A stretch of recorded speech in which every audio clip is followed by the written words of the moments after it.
السلام عليكم ورحمة الله وبركاته. بسم الله الرحمن الرحيم. الحمد لله وبه نستعين وصلى الله وسلم وبارك على نبينا محمد وآله وصحابته أجمعين. നമ്മളിവിടെ സംസാരിച്ചു വരുന്നത് നബിയുന മുഹമ്മദ് സല്ലല്ലാഹു അലൈഹി വഅല ആലിഹി വസല്ലമ തങ്ങളുടെ ഭാര്യമാരെ കുറിച്ചാണ്. നമ്മുടെ ഉമ്മമാരായ തിരുനബി സല്ലല്ലാഹു അലൈഹി വഅല ആലിഹി വസല്ലമ തങ്ങളുടെ പത്നിമാർ, അവരുമായി ബന്ധപ്പെട്ട ചർച്ചയാണ്, സംസാരമാണ് നമ്മൾ ഇവിടെ തുടരുന്നത്. ഇന്നലെ നമ്മൾ പറഞ്ഞു വെച്ചത് നബി സല്ലല്ലാഹു അലൈഹി വഅലൈഹി വസല്ലമ തങ്ങൾ ബഹുമാര്യമാരെ സ്വീകരിച്ചതിനാൽ ഇസ്ലാമിക ചരിത്രം യഥാവിധം പക്ഷവായന നടത്താത്ത ആളുകൾ അതിൻ്റെ പേരിൽ റസൂലുള്ളാഹി സ്വല്ലല്ലാഹി അലൈഹി വസല്ലമ തങ്ങളെ മോശമായി ചിത്രീകരിക്കുവാൻ ശ്രമിച്ചിട്ടുണ്ട്. യഥാർത്ഥത്തിൽ അവർ ചരിത്രം അതിൻ്റെ യഥാർത്ഥ സ്രോതസ്സുകളിൽ നിന്ന് മനസ്സിലാക്കിയിട്ടില്ല എന്നുള്ളതാണ് വസ്തുത. അതിൻ്റെ തെളിവ് തിരുനബി വിവാഹം കഴിച്ച സൗദ ബിൻത് സമ്മയുടെ ഉദാഹരണമാണ്. അവരുമായി ബന്ധപ്പെട്ട് നമ്മൾ പറഞ്ഞു, അവരുടെ 60-നോടടുത്ത പ്രായത്തിലാണ് തിരുനബി അവരെ കല്യാണം കഴിക്കുന്നത്. റസൂലുള്ളാഹിന്റെ രണ്ടാമത്തെ വിവാഹമാണത്. തൻ്റെ രണ്ടാമത്തെ വിവാഹം തിരുനബി 60-നോടടുത്ത മഹദിയെ കല്യാണം കഴിച്ചുകൊണ്ടാണ്. റസൂലുള്ളാഹിന്റെ ലൈംഗികമായ ദാഹവും വികാരപൂർത്തീകരണവുമായിരുന്നു ബഹുഭാര്യമാരെ സ്വീകരിക്കുവാൻ പ്രേരകമെങ്കിൽ തനിക്ക് ധാരാളം പെൺകൊടികളെ ഭാര്യമാരായി ലഭിക്കുന്ന വാഗ്ദാനം ചെയ്യുന്ന ഒരു നാട്ടിൽ എന്തിനാണ് റസൂലുള്ളാഹി സ്വല്ലല്ലാഹി അലൈഹി വസല്ലം തങ്ങൾ ഇവരെ വിവാഹം കഴിക്കുവാൻ തെരഞ്ഞെടുത്തത്? ഇതേപോലെ തിരുനബി കല്യാണം കഴിച്ച മറ്റൊരു മഹദിയാണ് ഉമ്മു സലമ റളിയല്ലാഹു തആല അൻഹ. ഉമ്മു സലമയെ റസൂലുള്ളാഹി കല്യാണം കഴിക്കുന്നത് അവർക്കേറെ വയസ്സായിട്ടാണ്. അതുകൊണ്ടാണ് ഉമ്മു സലമ വിധവയാണ്. ഭർത്താവായ അബൂ സലമ ഉഹദ് യുദ്ധത്തിലേറ്റ ഒരു മുറിവിൽ ഉഹദ് യുദ്ധത്തിന് തുടർന്ന് മരണപ്പെടുകയാണ് മദീനയിൽ. അങ്ങനെ അദ്ദേഹത്തിന്റെ വിധവയാണ് ഉമ്മു സലമ. ഉമ്മു സലമയെ റസൂലുള്ളാഹി വിവാഹം അന്വേഷിക്കുമ്പോൾ ഉമ്മു സലമ പറയാണ്, ഇന്നി ഇമ്രാത്തുൻ മുസിന്ന വമുസ്ബിയത്തുൻ വലിയ ഗീറത്തുൻ. ഞാൻ വയസ്സായ ഒരു പെണ്ണാണ്, എനിക്ക് കുറെ മക്കളുണ്ട്, എനിക്ക് രോഷവുമുണ്ട്, ദേഷ്യം വരും. അങ്ങനെ റസൂലുള്ളാഹി സ്വല്ലല്ലാഹി അലൈഹി വസല്ലം തങ്ങളോട് അവർ ഒഴിവ് കഴിവ് പറയാണ്. അപ്പൊ നോക്കൂ നിങ്ങൾ, തിരുനബി ഒരു കല്യാണം കഴിക്കാൻ ഉദ്ദേശിക്കുമ്പോ മഹദി പറയാണ്, ഞാൻ വയസ്സേറെ ആയില്ലേ, നബി സല്ലല്ലാഹു അലൈഹി വസല്ലം തങ്ങൾക്ക് ഒരു വയസ്സായ കല്യാണം കഴിച്ചിട്ട് വേണം. അൻസാരികൾ അവര് സദാ സജ്ജമാണ് നബി സല്ലല്ലാഹു അലൈഹി വസല്ലം തങ്ങൾക്ക് അവരുടെ മക്കളെ കല്യാണം കഴിച്ചു കൊടുക്കാൻ. ജുലൈബീബ് എന്ന അൻസാരിയുടെ സഹാബിയുടെ വിഷയത്തിൽ കാണാം, ജുലൈബീബ് ശാരീരിക കാന്തി കുറഞ്ഞ, ശാരീരികമായ ഭംഗിയോ അതേപോലെ തന്നെ ഇനി സ്വഭാവപരമായി തന്നെ അത്ര പേര് കേട്ടൊരു വ്യക്തിയായിരുന്നില്ല. അതുകൊണ്ട് തന്നെ ആരും അയാൾക്ക് പെണ്ണു കൊടുത്തിരുന്നില്ല, കല്യാണം കഴിച്ചു കൊടുത്തിരുന്നില്ല ജുലൈബീബിന്. അപ്പൊ നബി സല്ലല്ലാഹു അലൈഹി വസല്ലം തങ്ങൾ അത് മനസ്സിലാക്കിയിട്ട് ഈ ജുലൈബീബിന് കല്യാണം അന്വേഷിക്കുക. അങ്ങനെ മദീനയിൽ ഒരു വീട്ടിൽ നല്ല സുന്ദരിയായ ഒരു പെൺകുട്ടിയുണ്ട്. ആ വീട്ടുകാരോട് റസൂലുള്ളാഹി ജുലൈബീബിന് വേണ്ടിയിട്ട് കല്യാണം അന്വേഷിക്കുക ഈ പെൺകുട്ടിനെ. ആ വീട്ടിൽ ചെന്ന്, ഗ്രഹനാഥൻ അവിടെ അല്ല, കുട്ടിന്റെ വാപ്പ അവിടെ അല്ല, ഉമ്മയുള്ളത്. ഉമ്മനോട് പറയാണ്, റസൂലുള്ളാഹിന്റെ ദൂതൻ റസൂലുള്ളാഹി നിങ്ങളെ മകളെ കല്യാണം അന്വേഷിക്കണെന്ന്. ഉടനെ ഉമ്മ പറയാണ്, ഒരു പ്രശ്നമല്ല, ഞങ്ങളുടെ കണ്ണുകൾക്ക് കുളിർമയാണ്, ഞങ്ങൾക്ക് അനുഗ്രഹമാണ്, ഞങ്ങളെ മകളെ കെട്ടിച്ചു കൊടുക്കുന്നു. അപ്പൊ ദൂതൻ പറയാണ് റസൂലുള്ളാഹിക്ക് വേണ്ടിയിട്ടല്ല, ജുലൈബീബിന് വേണ്ടിയിട്ടാണ്. അപ്പൊ ഉമ്മ പറയാണ് എങ്കിൽ കുട്ടിന്റെ വാപ്പ വരട്ടെ, ഗൃഹനാഥൻ വരട്ടെ, എന്നിട്ട് അന്വേഷിക്കാൻ. അങ്ങനെ ഗൃഹനാഥൻ വന്ന് അപ്പോ കുട്ടിന്റെ ഉമ്മ വാപ്പനോട് പറയാണ് അള്ളാഹുവിന്റെ റസൂൽ നമ്മളുടെ മകളെ വിവാഹം അന്വേഷിക്കുന്നു. അപ്പൊ വാപ്പ സന്തോഷാധിക്യത്താൽ പറയാണ് നാം വഖുറത്തു ഐൻ വനുമത്തുൻ, അനുഗ്രഹമാണ്, നമുക്ക് കൺകുളിർമയാണ് റസൂലുള്ളാഹിക്ക് നമ്മളെ മകളെ കെട്ടിച്ചു കൊടുക്കാൻ. അപ്പൊ ഉമ്മ പറയാണ് റസൂലുള്ളാഹിക്ക് വേണ്ടിയിട്ടല്ല, ജുലൈബീബിന് വേണ്ടിയാണ്. അപ്പൊ വാപ്പ പറയാണ് എങ്കിൽ നമുക്ക് മകളോട് ആലോചിക്കണ്ടേ? അദ്ദേഹം ഒരു ഒഴിവുകയും പറയാണ്. അപ്പൊ മകള് സമ്മതിക്കാണ്. റസൂൽ അന്വേഷിച്ച കല്യാണം തടയാൻ പാടില്ല. ഏതായാലും ആ കല്യാണം നടന്നു.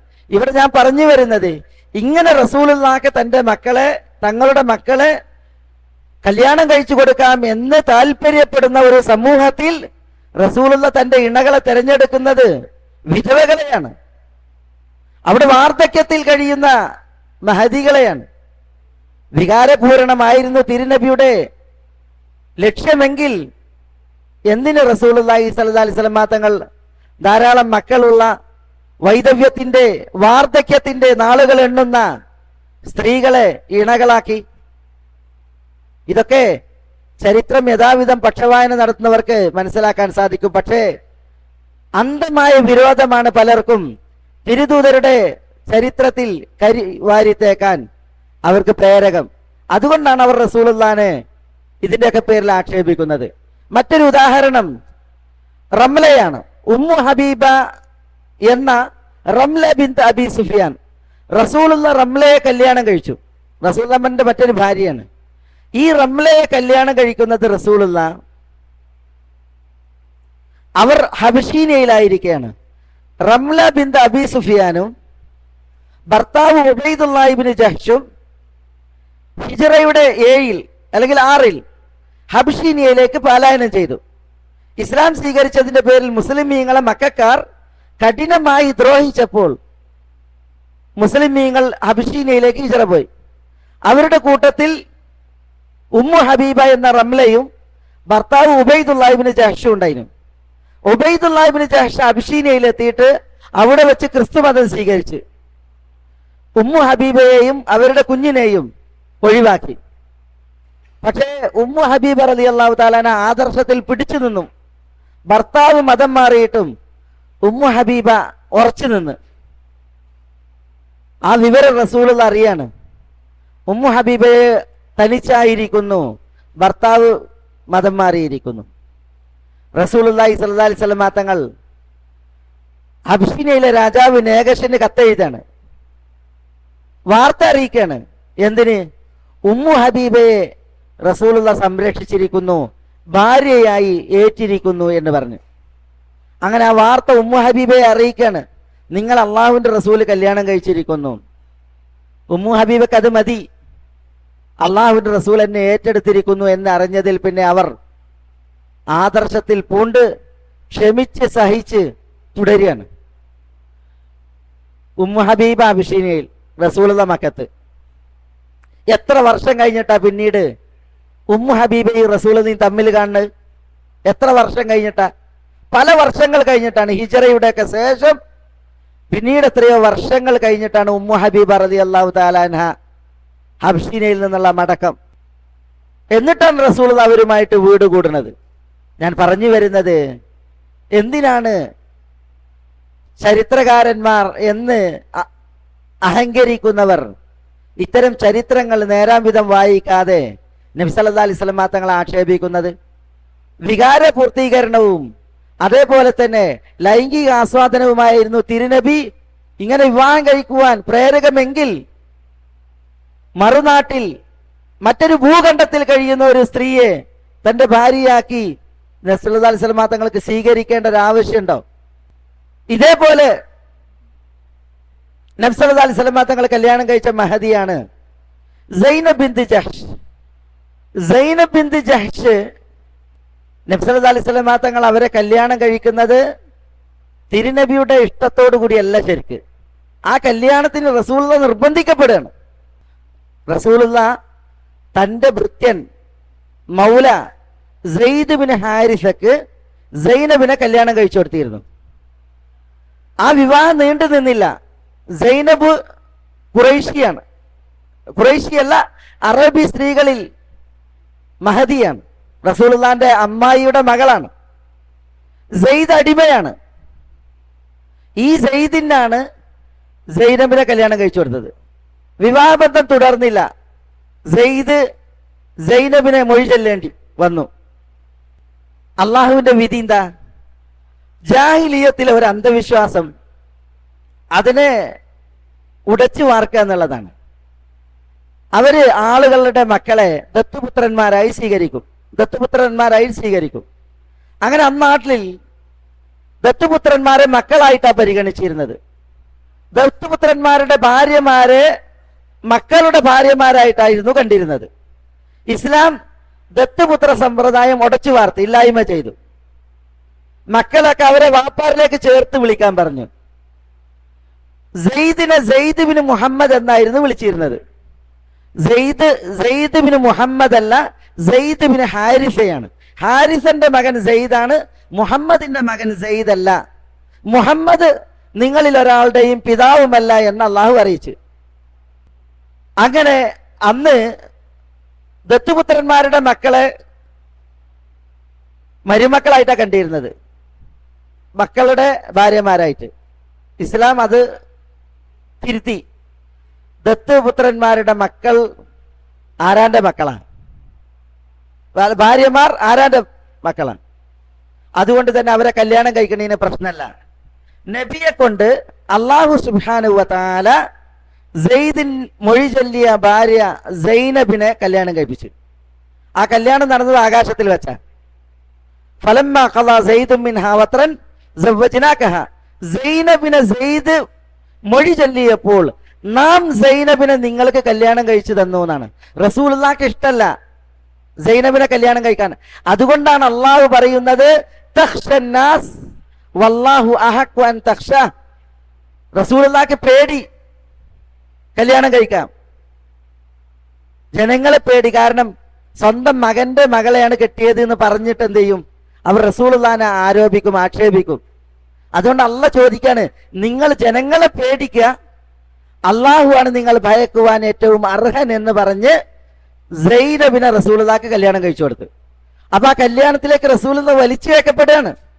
സൈനബിനെ അള്ളാഹു റസൂലുള്ളാഹിക്ക് ഇഷ്ടമല്ലായിട്ടും കെട്ടിച്ചു കൊടുക്കുകയാണ്.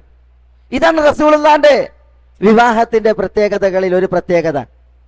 റസൂലുള്ളാഹി സ്വല്ലല്ലാഹി അലൈഹി വസല്ലം തങ്ങൾ സ്ത്രീകളുടെ ആഗ്രഹത്തിൽ, സ്ത്രീകളോടുള്ള പൂതിയിൽ നടന്ന് കല്യാണം കഴിക്കുകയായിരുന്നു എന്നാണ് ചില ചരിത്രകാരന്മാർ അവർ വിഷം ചീറ്റിയപ്പോൾ അവരുടെ തൂലിക ചിന്തുകളിൽ വന്നിട്ടുള്ളത്. യഥാർത്ഥത്തിൽ അത് ചരിത്രത്തോടുള്ള വലിയ ക്രൂരതയാണ്.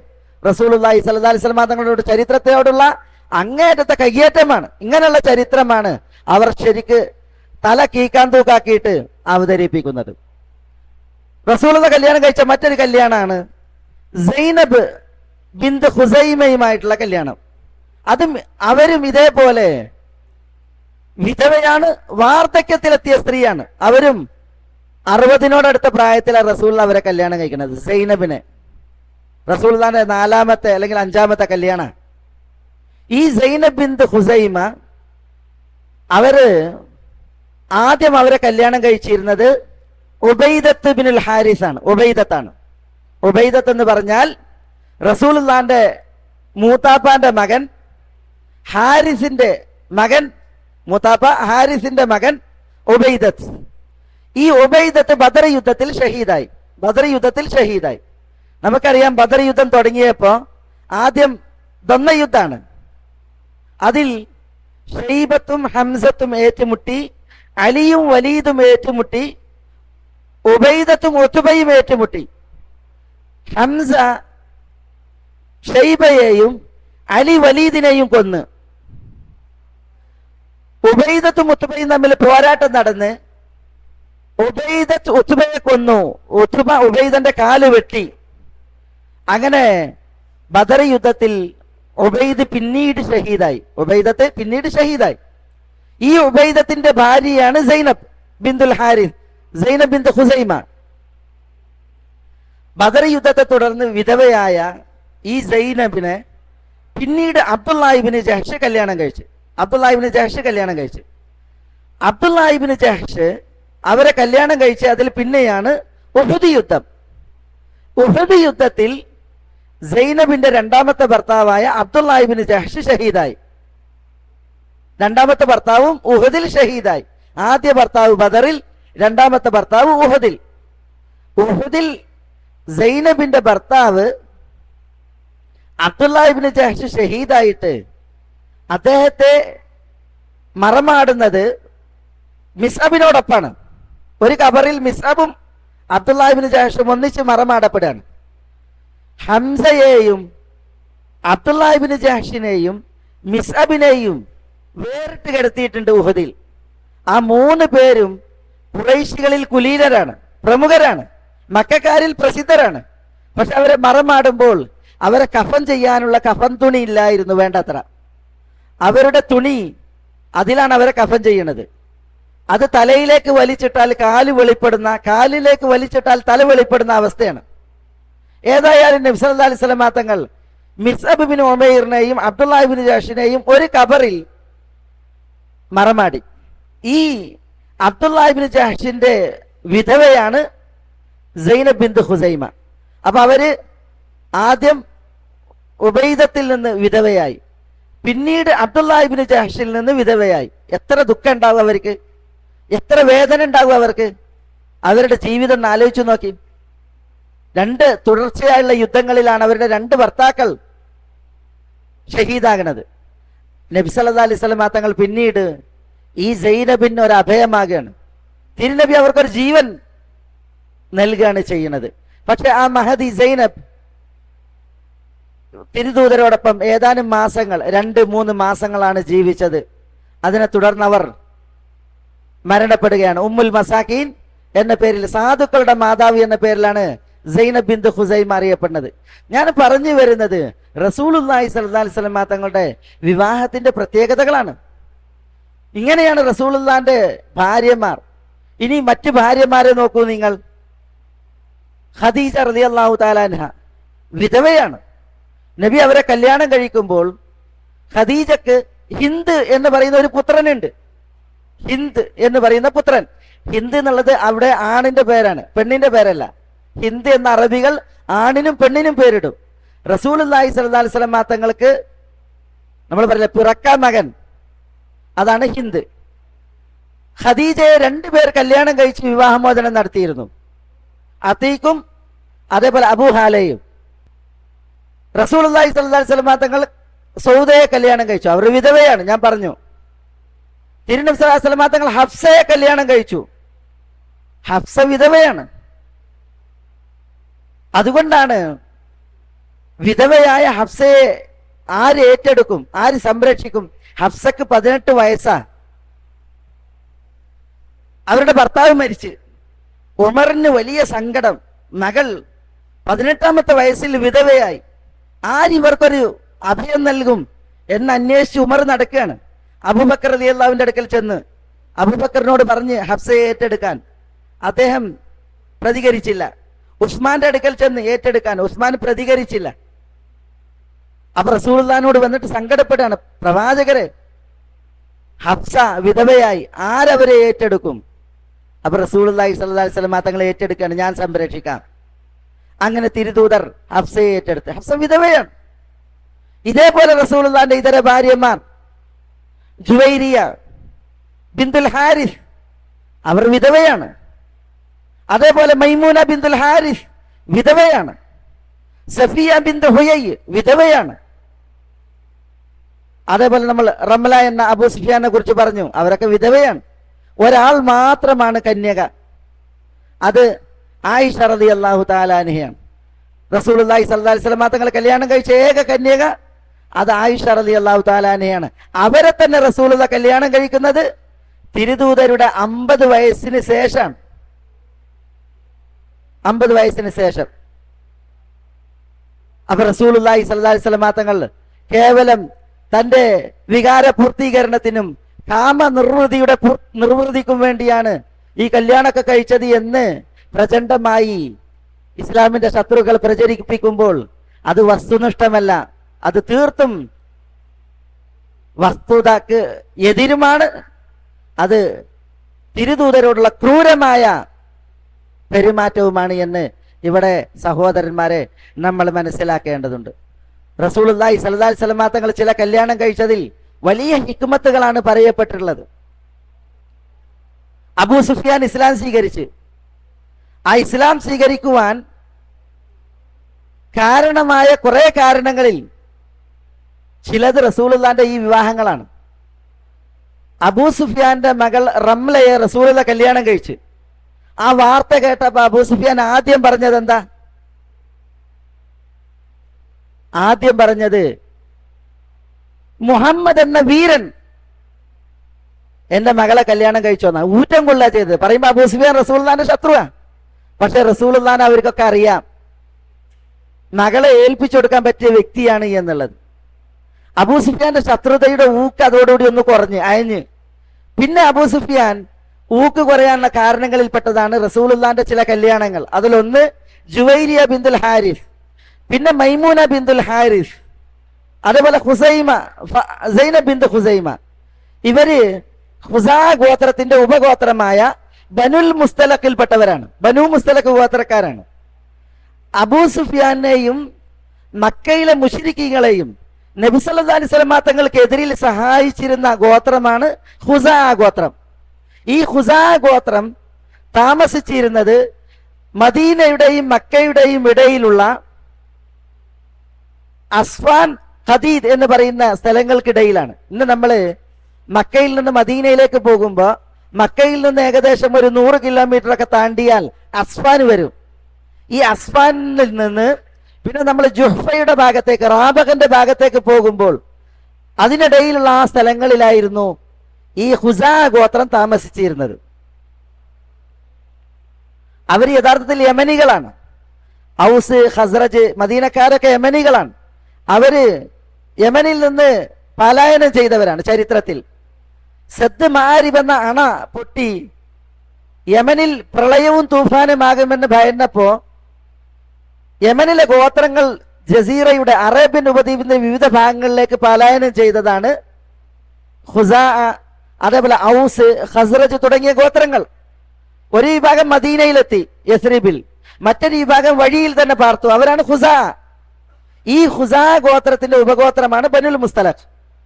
മക്കയിലെ മുശ്രിക്കുകൾ എപ്പോഴും റസൂലുള്ളാഹി സ്വല്ലല്ലാഹു അലൈഹി വസല്ലം തങ്ങൾക്കെതിരിൽ ഖുസാക്കാരുമായിട്ട് കൈകോർക്കും. ഖുസാ ഗോത്രമാണ് മക്കക്കാരെ നബി സല്ലല്ലാഹു അലൈഹി വസല്ലം തങ്ങൾക്കെതിരിൽ ഏറ്റുമുട്ടിക്കാൻ ഒരു കാരണക്കാര്. അവരാണ് സഹായിച്ചിരുന്നത്. അവരിൽ നിന്നാണ് റസൂലുള്ളാഹ് 3 പേരെ തന്റെ ഭാര്യമാരായി സ്വീകരിച്ചത്. അവര് വിധവകളാണ്. ജുവൈരിയയും സൈനബ് ബിന്ത് ഖുസൈമയും മൈമൂന ബിന്തുൽ ഹാരിസും.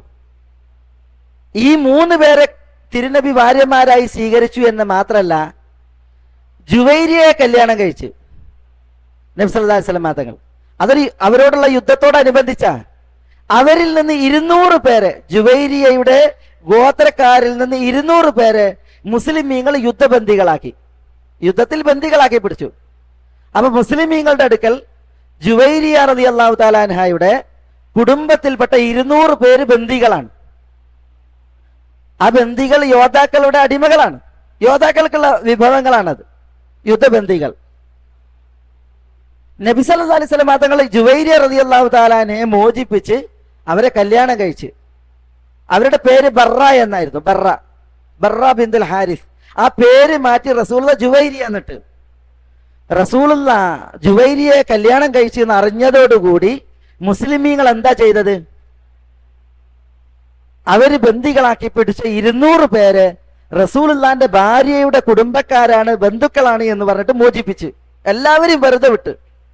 അതോടുകൂടി അവരെല്ലാവരും ഇസ്ലാം സ്വീകരിച്ച്. ഇതേപോലെയാണ് മൈമൂന ബിന്തുൽ ഹാരിസും. അവരുമായി ബന്ധപ്പെട്ട ചരിത്രവും. റസൂലുള്ളാഹ് അവരെ വിവാഹം കഴിച്ച് അതോടുകൂടി ബനുൽ മുസ്തലഖിന്റെ ഉപഗോത്രമായ ബനു ഹിലാൽ ഗോത്രം അവർ ഇസ്ലാമിൽ ആകൃഷ്ടരായി. അതോടുകൂടി മക്കക്കാരുടെ മദീനയോടുള്ള വിയോജിപ്പിനും എതിർപ്പിനും ഊക്ക് കുറഞ്ഞ്, അബൂ സുഫിയാന്റെ വിരോധത്തിന് ഊക്ക് കുറഞ്ഞ്. അതുകൊണ്ടാണ് മക്കം ഫത്ഹൊക്കെ സുഗമമായി. അതിനുശേഷമുള്ള റസൂലുള്ളാഹി സ്വല്ലല്ലാഹു അലൈഹി വസല്ലം തങ്ങളുടെ മക്കയിലേക്കുള്ള യാത്രയൊക്കെ വളരെ സുഗമമായിട്ട് നടന്നത്. അപ്പൊ ഞാൻ പറഞ്ഞു വരുന്നത്, നബി സല്ലല്ലാഹു അലൈഹി വസല്ലം തങ്ങളുടെ വിവാഹങ്ങൾക്ക് പലവിധ യുക്തികളും പൊരുളുകളും പ്രത്യേകതകളുമാണുള്ളത് എന്ന് നമ്മൾ മനസ്സിലാക്കുന്നതിന് വേണ്ടിയാണ് ഇത്തരം ഏതാനും വിഷയങ്ങൾ ഞാൻ നിങ്ങളുടെ ശ്രദ്ധയിൽ ഇവിടെ കൊണ്ടുവന്നത്. ശരിക്കും നമ്മൾ ഈ ചരിത്രങ്ങളെ പക്ഷവായന നടത്തേണ്ടതുണ്ട്. ഇപ്പൊ സഫിയയെ റസൂലുള്ളാഹി കല്യാണം കഴിച്ചു. സഫിയ ഖൈബറുകാരിയാണ്. സഫിയയെ റസൂലുള്ളാഹി സ്വല്ലല്ലാഹു അലൈഹി വസല്ലം തങ്ങൾ കല്യാണം കഴിച്ചപ്പോ സഫിയ വിധവയാണ്. സഫിയയുടെ ഭർത്താവ് അബൂ റഹീം എന്ന് പറയുന്ന വ്യക്തിയാണ്. അയാൾ കൊല്ലപ്പെട്ട്, അയാളിൽ നിന്ന് വിധവയാണ് സഫിയ. റസൂലുള്ളാഹി സഫിയയെ തന്റെ മുമ്പിൽ കൊണ്ടുവരപ്പെട്ട പറഞ്ഞത് എന്താണെന്നറിയോ? സഫിയ, നിങ്ങളെ ഞാൻ മോചിപ്പിച്ച് നിങ്ങൾക്ക് എൻ്റെ കൂടെ ഒരു ജീവിതമാകാം. അതല്ല, നിങ്ങൾക്ക് നിങ്ങളുടെ ഇഷ്ടമാണ് എങ്കിൽ നിങ്ങളെ ഞാൻ നിങ്ങളുടെ കുടുംബത്തിലേക്ക് പറഞ്ഞയക്കാം. എന്താ വേണ്ടത്? അപ്പൊ സഫിയ പറയാണ്, എനിക്ക് ഇസ്ലാം സ്വീകരിക്കണം, എനിക്ക് നിങ്ങളോടൊത്തുള്ള ജീവിതം മതി. അങ്ങനെയാണ് റസൂലുള്ളാഹി ആ വിധവക്ക് അവിടെ ഒരു അഭയം നൽകുന്നത്. അതെപ്പോഴാ? അത് ഹിജ്റയുടെ 7 അല്ലെങ്കിൽ ഹിജ്റയുടെ 8 ഖൈബർ യുദ്ധത്തിലാണ്. അത് കഴിഞ്ഞിട്ട് റസൂലുള്ളാഹി ഈ ദുനിയാവിൽ ജീവിച്ചത് എത്ര വർഷ? 3 വർഷവും ചില്ലറിയ.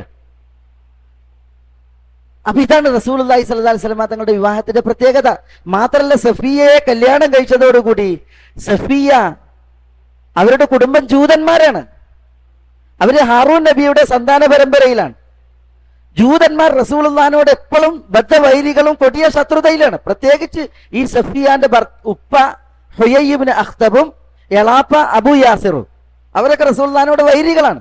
പലതവണ റസൂലുള്ളാഹിനെ വധിക്കാൻ വേണ്ടി ശ്രമം നടത്തിയ ഗോത്രമാണ് സഫിയയുടെ ഗോത്രം, ബനൂ നദീർ ജൂത ഗോത്രം. സഫിയയെ റസൂലുള്ളാഹി കല്യാണം കഴിച്ചതോടുകൂടി ആ ജൂതന്മാരും നബി സല്ലല്ലാഹു അലൈഹി വസല്ലം തങ്ങളും തമ്മിലുള്ള വിദ്വേഷത്തിന്റെ കാഠിന്യവും കടുപ്പവും കുറയാണ്. ആ വിധവക്ക് റസൂലുള്ളാഹി ഒരു ജീവിതം സമ്മാനിക്കുകയാണ്. ഇതായിരുന്നു റസൂലുള്ളാഹി സ്വല്ലല്ലാഹു അലൈഹി വസല്ലം തങ്ങൾ ബഹുഭാര്യമാരെ സ്വീകരിച്ചതിൽ, അതിന്റെ പൊരുളുകളിൽ, അതിന്റെ പാഠങ്ങളിൽ ചില പാഠങ്ങൾ.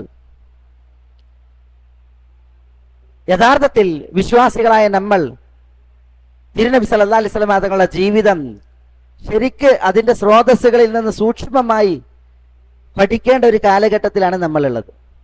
തിരുനബി സല്ലല്ലാഹു അലൈഹി വസല്ലം തങ്ങളെ കുറിച്ച് തെറ്റിദ്ധാരണകൾ പരത്തുക, വ്യാജങ്ങൾ പ്രചരിപ്പിക്കുക, ഇത് ഇസ്ലാമിന്റെ ശത്രുക്കളുടെ ഒരു ജോലിയായി മാറിയിട്ടുണ്ട്. മുസ്ലിമീങ്ങൾ അവരുടെ പ്രവാചകനെ പഠിച്ച് ചരിത്രമോദി അതിന് യഥാർത്ഥ പക്ഷവായന നടത്തിയിട്ടില്ല എങ്കിൽ പല മുസ്ലിമീങ്ങളും ഇത്തരം പ്രചണ്ഡമായ പ്രചരണങ്ങളിൽ ആ ചളിക്കുണ്ടിയിൽ വീഴും. അത് കട്ടായാണ്. അമുസ്ലിമീങ്ങളെ സംബന്ധിച്ചിടത്തോളം അവർക്ക് യഥാർത്ഥത്തിലുള്ള ഒരു ബോധവും വിവരണവും നൽകാൻ മുസ്ലിമീങ്ങൾക്ക് കഴിയാതെ വരും. നബി സല്ലല്ലാഹു അലൈഹി വസല്ലം തങ്ങളെ കുറിച്ച് ശരിയായി പഠിച്ച ഒരു ചരിത്രകാരനും നബിയെ മോശപ്പെടുത്തി എഴുതിയിട്ടില്ല. അവന്റെ തലച്ചോറ് നല്ല തലച്ചോറാണെങ്കിൽ. റസൂലുള്ളാഹിനെ കുറിച്ച് കാർട്ടൂൺ വരക്കാനും സിനിമ ഉണ്ടാക്കാനൊക്കെ കൂട്ടുനിന്നവർ പിന്നീട് തിരുനബിയെ കുറിച്ച് ആലോചിച്ച് ചരിത്രം യഥാർത്ഥത്തിൽ പഠിച്ച് നബി സല്ലല്ലാഹു അലൈഹി വസല്ലം തങ്ങളെ സമ്മതിച്ചില്ലേ, സാക്ഷ്യം പ്രഖ്യാപിച്ചില്ലേ? ഡെൻമാർക്കുകാരൻ തിരുനബിയുടെ പള്ളിയിൽ വന്ന് നബി സല്ലല്ലാഹു അലൈഹി വസല്ലം തങ്ങളുടെ വീടിന്റെ പുറത്ത് ആ ഖബറിന്റെ ഭാഗത്തേക്ക് തിരിഞ്ഞു നിന്ന് അയാളുടെ കണ്ണീർ കണങ്ങൾ ഒഴിക്കുന്നത് നമ്മൾ കണ്ടില്ല മീഡിയകളിൽ. അയാൾ യഥാർത്ഥത്തിൽ തിരുനബിയെ ഏറെ തെറ്റിദ്ധരിച്ചിരുന്നു. അയാൾ വായിച്ച ചരിത്രം മുഴുവൻ ശത്രുക്കളുടെ ചരിത്രമാണ്. അതുകൊണ്ടാണ് അയാൾക്ക് അങ്ങനെ എഴുതേണ്ടി വന്നത്, കൂട്ടുനിൽക്കേണ്ടി വന്നത്. പക്ഷെ യഥാർത്ഥ ചരിത്രം വായിച്ചപ്പോൾ അയാൾ ആ ചരിത്രത്തിൽ ആകൃഷ്ടനായി, ഇസ്ലാം സ്വീകരിച്ചു. തിരുനബിയുടെ കബറിടം സന്ദർശിക്കുവാൻ ഒരു അവസരം കിട്ടിയപ്പോൾ ആ മനുഷ്യൻ ഉരുകുകയാണ്, നിയന്ത്രണം വിട്ട് അയാൾ വിതുമ്പുകയാണ്. അതാണ് റസൂലുള്ളാഹി സ്വല്ലല്ലാഹി അലൈഹി വസല്ലം തങ്ങളുടെ ചരിത്രത്തിന്റെ പ്രത്യേകത. തിരുനബിയുടെ ഭാര്യമാരുമായി ബന്ധപ്പെട്ട ചരിത്രമാണ് നമ്മളിവിടെ ഉണർത്തിയത്. ഇൻഷാ അല്ലാഹ് ഇതിന്റെ ചില ബാക്കി ഭാഗങ്ങൾ, ഭാര്യമാരുടെ ചില വിവരങ്ങൾ നാളത്തെ ക്ലാസ്സിൽ നമ്മളിവിടെ തുടർത്തി ഇൻഷാ അല്ലാഹ് സംസാരിക്കും. അല്ലാഹു സുബ്ഹാനഹു വ തആല നമ്മളെ എല്ലാവരെയും എല്ലാ നന്മകൾക്കും അനുഗ്രഹിക്കുമാറാവട്ടെ. അള്ളാഹുവിൻ്റെ തൗഫീഖേക്ക് അള്ളാഹു നമ്മളെ തുണക്കുമാറാവട്ടെ. അള്ളാഹുവിന് വഴിപ്പെട്ട് ജീവിക്കുവാനുള്ള ഐരാരോഗ്യം അള്ളാഹു നമുക്ക് എല്ലാവർക്കും ഏറ്റി നൽകുമാറാവട്ടെ. വസല്ലല്ലാഹു വസല്ലമ വബാറക അലാ നബിയിന മുഹമ്മദിൻ വഅലാ ആലിഹി വഅസ്ഹാബിഹി വഅഹ്ലി ബൈത്തിഹി ത്വയ്യിബീന താഹിരീൻ വആഖിറു ദഅവാന അനിൽ ഹംദുലില്ലാഹി റബ്ബിൽ ആലമീൻ. അസ്സലാമു അലൈക്കും.